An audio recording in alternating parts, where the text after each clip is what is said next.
Hello, and welcome to Rant 4. This one is going to be about Percy Jackson and the Olympians. Warning, we may swear in this. If you get offended, stop right now. Otherwise, here's a rave about Percy Jackson. Okay, so... Not Percy Jackson the individual. The movies and the books. Film adaptation. I watched the book, saw the movie, the first movie, before I read any of the books. And as a movie by itself, the first one, not too bad. Wasn't great, but it wasn't too bad. It was just a kind of a fun movie. You fell asleep? Pierce Brosnan, how the heck? That wasn't you. That was a terrible actor. That was not Pierce Brosnan. And then, depending on your opinion of Pierce Brosnan. Anyway, go on. And then afterwards, I read the books, and I was amazed by the books. You read them after? Yeah, I read them after. I know. Even I read them before. Actually, I read everything before. I'm gonna shut up. I read it after, and I loved the books. I loved them so much. They had so much character, so much interesting plot, and it was, and the mythos in it was just amazing. The way it was adapted into real life, and I loved it. I had a problem with censors listening to iPods, but that's just me. Yeah, that's just you. And so then I watched the first movie again, and I liked it less, but still, when I put it not as part of the book series, if I just do it as its own, not too bad. And then came the monstrosity that they called Percy Jackson 2. They didn't even bother to get the name right. They just called it Percy Jackson 2. Sea of Monsters! And that, as a movie, sucked. Except Nathan Fillion. Nathan Fillion, Stanley Tucci. Nathan Fillion, Stanley Tucci. That was good. It was amazing series. Everything else was just like... It's like they saw the book and they thought, title. Well, we don't need that bit of it. They didn't want to give fans false hope. It was terrible. And originally, did you know that they were actually signed up for a third movie, and then they were smart enough to think, no, don't do this. What a waste of Logan Lerman. I know. Yeah, I like him as an actor. In the second movie, though, I hated his acting. It was Kristen Stewart-esque acting. Even that line. Yeah, I know. I said it. Also, I think Kristen Stewart, most of her crappy movies come from terrible writing. I mean, she's seen some good stuff. She has done some good movies. I will say this now. You've seen Zathura, was it? Yes. Zathura? She was good in that. And Catch That Kid, that was good. But let's just talk about the characters in the movie now. Like Annabeth. Annabeth in the books is this awesome character who is very, very intelligent and who pretty much and she saves Percy's life pretty much every time. A few times Percy does save her life too, but pretty much Annabeth's just badass and awesome. In the movie, she's going to talk more about her in the second one, because the second one is like they were trying to get back into the mythos, whereas the first one they kind of just like, which was actually good for it because it made it a better movie on itself. This is a story about kids having fun. Yeah. This one, the second one, though, they got her hair blonde, yes. But she was so useless! Completely, she was an idiot! She was so stupid! I mean, everything good about her, they're just like, no! Percy, save me! Please help me! Or no, I'm Annabeth. Percy, save me!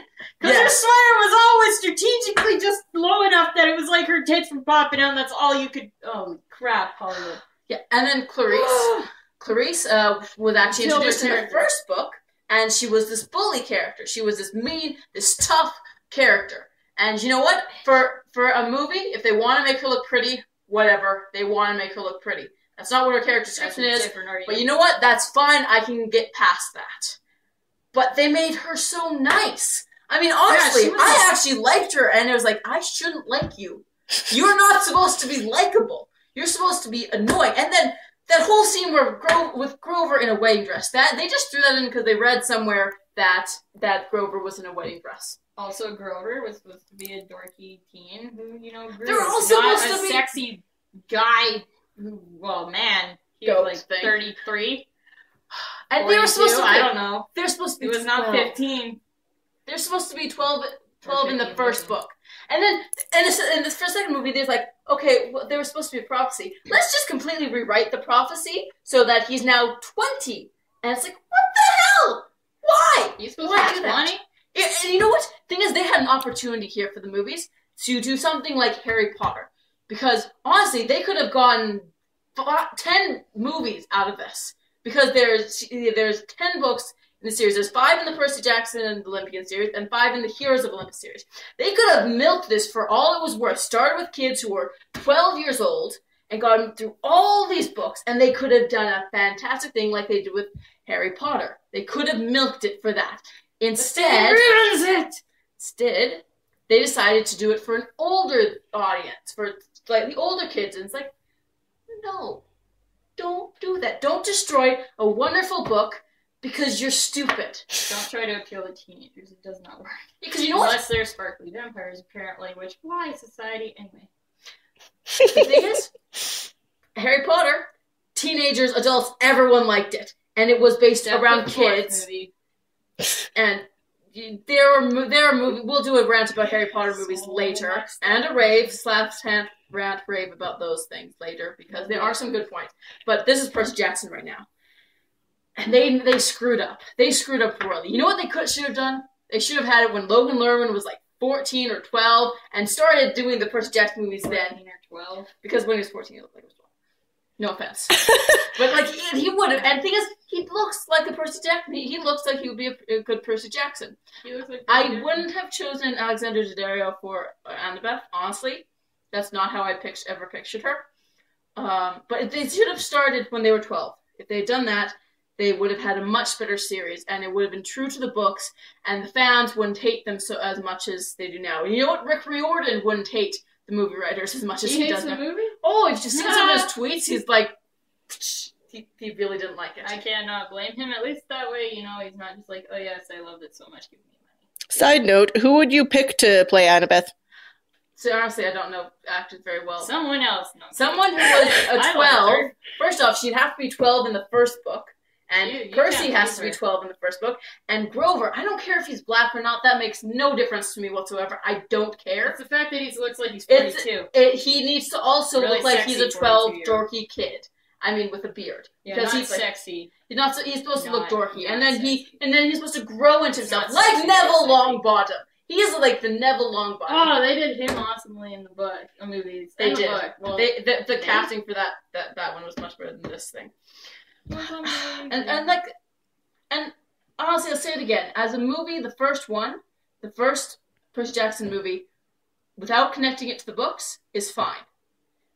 It's not great. It doesn't follow Greek tradition. It doesn't follow the storyline very well. It has the same names for the characters, but not following the books.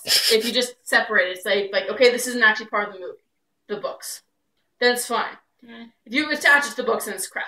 But the second movie was just, it was, they gave up. Everyone gave up. They had this one scene where they were in the coffee shop, and they're serving nectar to everyone. But they got Nathan Fillion. Oh my! I love that man. That was Firefly reference. Firefly reference is great. If you can catch it. No idea why I was laughing. Wait, hold on. Nathan, he was in there? Yeah, he was Hermes. Really? He was there. Oh, I missed that. Short of time. He should have just been the whole movie. Just the whole movie. Go to the theaters at 5-second box and you're done. Honestly, I just watched that. Nathan Fillion and Stanley Tucci were the only things I liked about it. Oh yeah, same. And they should have had Mr. D in the first movie. Because it was so sad when in the second movie, they tried to redo everything that they did wrong in the first movie. Everything they did wrong, like try to put in the prophecy, put in the oracle. Even though Percy never really saw the oracle or got the oracle, the second one. I think writers and then the whole thing with Charybdis. I think screenwriters for children's books are all just conspiring to ruin our childhoods. All of them are bad. This one sucked. This was just sucky. I think they've sabotaged it. It's just like, let's take all of the good characters and just, try and make them better, but sneakily make them worse. And see, I understand that books and movies are different. Percy Jackson may not touch for some reason. Books and movies are different genres, so you have to approach them differently. If to tell a story, you have to tell it in a different way because they're different. If we accepted that, we'd never be able to see Harry Potter ever again. But there's a way to keep with the themes and the heart of a book and put it and translate that to a movie. There's a way to do it, even if you do it completely different. It's the cinema instead of reading it. By capturing the character's emotions, their life struggles. and not worrying about how freaking blonde their hair is, or how much boob they have, or, you know, how sexy that guy who plays Grover is. Or whether her hair's tied back or not. At least she tied her hair back in the second movie. Ugh. Honestly, are you starting to bring this in? Yes, go. Okay, well. Part 2 starts now. You have to watch part 1 first because we're not repeating it. We might repeat some things that we've already said, but again, this is Percy Jackson, and warning, we might swear. So Also, spoiler alert. Also, yeah, spoiler. Don't watch this if you haven't watched the movie or read the books. That's just, why would you do that? So we were talking about like how she actually Annabeth tied her hair back in the second movie. And she got her hair to be blonde. Honestly, the thing I hate most about that series, the movie, is what they did to Annabeth. And what they did to the rest. Because you know what? There was no chemistry, really. Between Annabeth and Percy in the movies, there is no chemistry. You do realize there's supposed to be 12. And they're 12, and you know chemistry what? Should not exist. No, they should have friendship. Because they had friendship. But I barely felt that they were friends. There are many different kinds of love. There's different types of chemistry. It's not just about love. And like you're supposed to see them slowly build up through all the books, their love. Great way to meet people. Percibeth is the ship. Percibeth? Percibeth is the ship. It's the name for shipping. Aniseed. What? The hell is that? I'm being an idiot. Continue. Okay, Percibeth was wonderful. It's a wonderful ship because they start out as kids who don't really know each other, and they're not friends right off because sometimes kids don't be friends right off. That's understandable. But they go on an adventure. They go on a journey together, and they develop as friends. And I hated you guys when I met you. Yeah, absolutely. No, I'm totally kidding. I am totally kidding. I love you. Of course, you also weren't a kid when you met us. Well, that is true. Yeah. Well, mentally. Me can be kind of hardcore. Adults do not exist. Yeah. Mom. You're welcome. Number 2 or number 1? So she's mom number 2. I'm mom number 1. Ignore this part. It's weird. But getting back on track. Welcome to S401. But they develop as friends, and then they become partners, and then they have a crush on each other, and they're confused about their feelings throughout all 5 of the Percy Jackson Olympia books. They're learning about how they feel about each other, and it's confusing, and they don't really understand it. But it's wonderful because you can see it happening and seeing its increments, like how an actual relationship should go. And it's wonderful, and by the end of it, by the last book, when they end up together, it's wonderful. You feel relieved. It's like, yes, they finally did it. Even through all this heartbreak, all this turmoil, they managed to get together. In the movies, they kind of just did. In the movies, they just did. Oh, look, Percy. See, she's pretty. Go to her. And just in Hollywood, apparently, if you're both beautiful, you were meant to be. It doesn't work like that in real life. And the thing is, they really didn't. Honestly, I was just looking at them. It's like, you guys. It was less awkward than Tariel and Keely. Less awkward than those two. I don't even know who those are. If you're watching this and you know, good for you. It was less awkward than those two, but that really isn't hard. The dwarf, Gilly. Oh, jeez. Oh, and The Hobbit. Yes. I haven't seen that. Yeah. She doesn't exist in the book. I don't know who she is. I'm going to do another thing about that Percy Jackson. Percy Jackson. Peter Jackson. How could you do that? Anyway, we're going to get back to Percy Jackson, and we're going to finish this up pretty soon here. But honestly, the book, if you haven't read the books, read the books. If you've only seen the movie, then that sucks for you. I'm sorry that you wasted your life like that. Read the books. Is good for your brain. And it doesn't matter what age you are, because these books are great. Because they're well written, they have great characters, and a good story. And Part 3. Part 3, see previous stuff. Still going and we're almost done. The mythos, the way it's integrated, is wonderful. It's really intelligent. If you read any of Rick Riordan stuff, you know he's really good at writing. I did not like his last book in the Heroes of Olympus series, the Blood of Olympus. I didn't like that book, but that's like the only book I didn't really like of his, so good job. Essentially, the series is about a bunch of kids growing up together, and they all branch off like trees. Anyway, they all branch off, and they like. Technically, one of them did. Technically, moving on.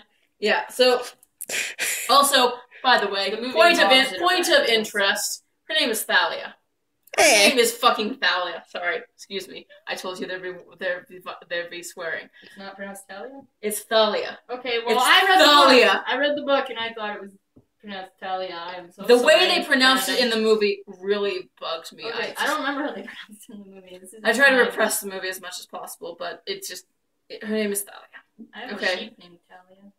That's great. That's pretty neat. Means stars. Great. Anyway. Yeah. So, yes. I could rant more, but we have time limits and all that stuff, fun stuff. But basically, read the books, because they're great. And the movies, not so much. No, really just... Fast forward to the Nathan Fillion bit. Well, you watched the Stanley Tucci and Nathan Fillion parts. And first, you have to watch Firefly. Yeah, watch Firefly. Yeah, by the way, watch Firefly. And Serenity. Yes. Don't watch Serenity first. Don't watch... Don't do it, guys. Don't do it to yourself. Watch Firefly first. Okay. Firefly. Well, I think that's all for today. Bye.